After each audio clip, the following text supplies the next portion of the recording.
Matt LaFleur is one of the smartest offensive minds in football, but even brilliant coaches have blind spots, and LaFleur's might be holding back his Super Bowl ready team. That blind spot is his ego. See, back in August of 2024, when LaFleur was asked if the Packers needed a true #1 wide receiver, he scoffed, saying every time he hears that suggestion, it makes him want to vomit. It's not just some wild quote, it's a problem, because it has been proven time and time again how important it is to have a wide receiver one. His ego and insistence of using a wide receiver committee is holding the Packers back from their full potential.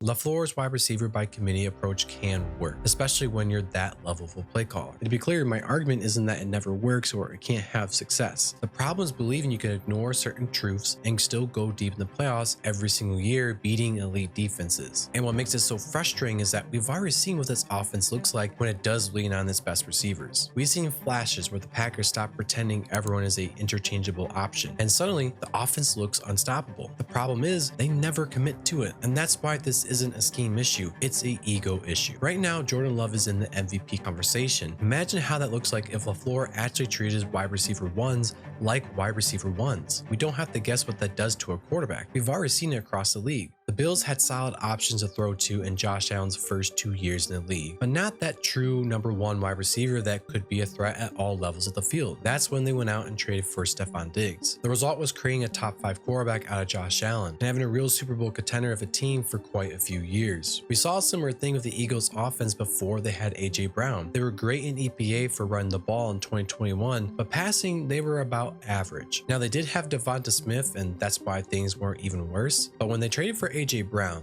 this offense went from average in the passing game to top 10 in the NFL. It also propelled Jalen Hurts from a 69.3 passing grade, the 16th best graded quarterback, to the 4th best quarterback with an 83.8 passing grade. The one counterpoint people will bring up is the Chiefs. Ever since trading Tyreek Hill, they have become a wide receiver by committee. And look, they won 2 Super Bowls and reached another. The problem with that is that they had Travis Kelce playing at elite level and providing enough value to be that guy, just in a different way. This year though, Kelce has fallen off in terms of performance, and this Chiefs offense is feeling the consequences of neglecting that wide receiver one role. The funny thing about this is that the Packers have felt the effects of not having a wide receiver one in 2022. In 2021, Aaron Rodgers won MVP, and his Packers offense was in the top 5 for EPA and passing. After they traded Devonta Adams though, it dropped to average in EPA and passing in 2022. So clearly there's evidence that having a #1 wide receiver makes a big difference in not only quarterback play, but the offense as a whole. Here's the funny thing though, Matt LaFleur already has 2 wide receiver ones to work with, Christian Watson and Matthew Golden. The problem, though, is Matt LaFleur does not use them to their true potential, simply because he thinks he doesn't need that and he can make do without it. Unlike Sean McVay or Zach Taylor, who actually use their ex-receivers and have put together top 5 offenses as a result. It's not like LaFleur has not seen the potential this would be. He has,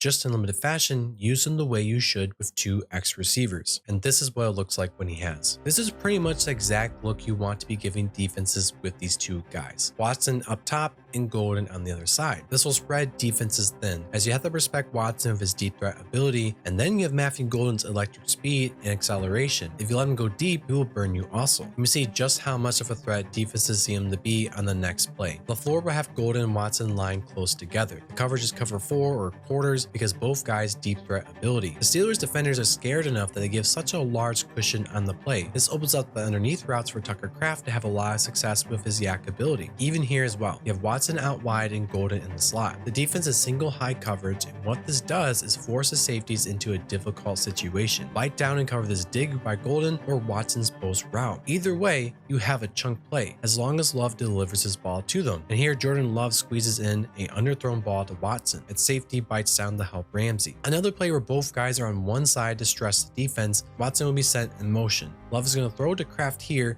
but I want to focus on what's going on over here. This time, Watson will run the short route and Golden will run this corner-like route. With Porter playing with outside coverage, he still gets burnt by Golden's speed, and if Love was looking at this part of the field, it would have been an easy touchdown. See, this is the kind of play calling the Packers consistently need to do way more often. The coverage would be cover 3. You got Golden on the left side and Watson on the right. Watson will basically have no one on him, a mismatch per se, because the Steelers have a linebacker covering him. Love will find Watson with a lot of grass. It's a big chunk play on play action. Now here's the key part though. This play would not have worked if it were Wicks or Dobbs, because neither of those guys had the speed to make Ramsey worry enough about Golden toasting the safety. What would have likely happened if Dobbs or Wicks was running this route is Ramsey would have peeled off and come down to cover Watson, having an opportunity to intercept this pass, so the safety would have been able to handle the deep route. Matthew Golden very easily could have flown by the safety though, because he simply has that rare electric twitch. They'll make you pay if you slip up, even if it's a slight misstep. This is a prime example of how these guys should be used by Matt LaFleur, because it becomes a pick your poison type of thing. This is what the Rams, the Eagles, and the Bengals have right now, and the Packers could easily have that if Matt LaFleur stopped having an ego. Even when it was just Christian Watson or Matthew Golden, Matt LaFleur refuses to utilize each guy. Watson is a guy who has the physical ability to win at all levels of the field. He would be a wide receiver 1 on any other team that doesn't have that guy. If he was on the Chiefs with Patrick Mahomes, that offense would look completely different. Regarding this year, I understand Watson was out for part of the year recovering from his ACL injury. It's clear though from the get-go that when Watson was healthy and ready for increased volume, he was not given the chance, even though he's been excellent given every opportunity he has had this season since returning. This is against good defenses and corners as well. Despite this, Christian Watson has only been featured in a complete wide receiver 1 fashion only once against the Lions on Thanksgiving Day, and that same day Jordan Love decided to be very inaccurate as well. This whole thing goes back to 2024, as this would be a problem as well, with people expecting Watson to break out into a true wide receiver 1 fashion. But LaFleur continued to stick to his belief in a wide receiver committee. Look at how much better this Packers offense has looked since Watson has been back despite his limited role. I'm not sure how this isn't any more clear to Matt LaFleur. You have 2 borderline elite wide receivers. Use them! And here's where it gets even crazier. The Packers drafted Matthew Golden to fill the hole that Christian Watson would leave when he was going to miss about half the season from that knee injury. But guess what happened? They never used him in that role. Golden, in the limited opportunities given, showed the superstar flashes. This is the evidence a coach is looking for to see if a guy is ready to be that guy and can handle more of a workload.